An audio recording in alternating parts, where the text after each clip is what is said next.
Hi hello friends. So ఈరోజు నేను మీకు చాలా హెల్దీ అయిన టోఫు కర్రీ ఎలా తయారు చేయాలో చూపిస్తాను.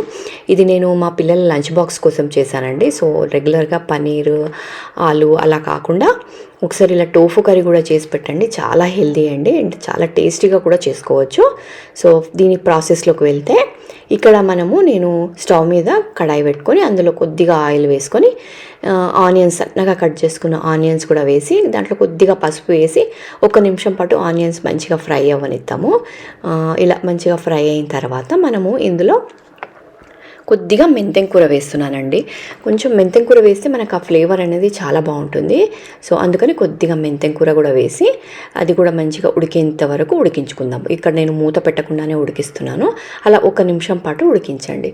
ఉడికించిన తర్వాత ఇందులో నేను ఈరోజు సన్నగా కట్ చేసిన క్యాలీఫ్లవర్ వేస్తున్నాను. ఇప్పుడు మనకు బాగా సీజన్ కదా క్యాలీఫ్లవర్, అందుకని ఇక్కడ కొంచెం క్యాలీఫ్లవర్ వేస్తున్నాను. మీకు ఇష్టం ఉంటే వేయండి, లేదా స్కిప్ చేసినా పర్వాలేదు.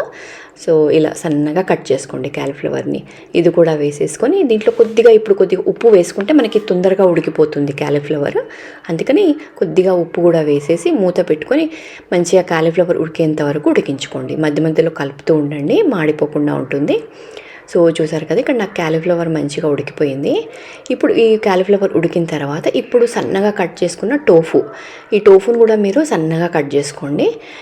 ఇలా కట్ చేసుకున్న టోఫు కూడా వేసేసుకొని దీంట్లోనే ఉప్పు, ఇప్పుడు కొంచెం కారం, మీకు ఎంతైతే స్పైస్ అవసరమో అంత కారం వేసేసి ఇప్పుడు మంచిగా ఉడికించుకుందాం. టోఫు కొద్దిగా టైం పడుతుందండి. పన్నీర్ తొందరగా ఉడుకుతుంది, కానీ టోఫు కొద్దిగా టైం పడుతుంది. అందుకని ఒక 2-3 నిమిషాలలో మనకు ఉడికిపోతుంది టోఫు. అలా మూత పెట్టేసుకొని ఉడికించుకుందాము. ఇది ఉడికిన తర్వాత దీంట్లో ఒక టమాటా, చిన్న టమాటా వేస్తున్నాను. ఒక టమాటా కూడా వేసేసుకొని మంచిగా ఉడికించుకుందాము. టమాటా మగ్గేంత వరకు ఉడికించుకొని దీంట్లో కొద్దిగా గరం మసాలా కూడా వేసేసుకోండి. ఇంకంతే, గరం మసాలా వేసేసుకొని 1 నిమిషం పాటు ఉడికించుకుంటే మన టోఫు కర్రీ రెడీ అయిపోతుంది. దీన్ని నేను మా పిల్లలకి ఈరోజు చపాతీకి రోల్ లాగా చేశానండి. సో చాలా బాగుంటుంది.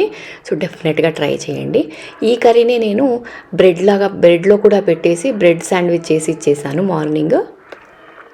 సో చాలా బాగుంటుంది. సో డెఫినెట్గా ట్రై చేయండి. సో మీరు ఇంతవరకు నా ఛానల్ని సబ్స్క్రైబ్ చేసుకోకుండా చూస్తూ ఉంటే సో ప్లీజ్ సబ్స్క్రైబ్ చేసుకోండి, లైక్ చేయండి. మరిన్ని వీడియోస్ కోసం మీరు నా ఛానల్ని రెగ్యులర్గా ఫాలో అవ్వండి.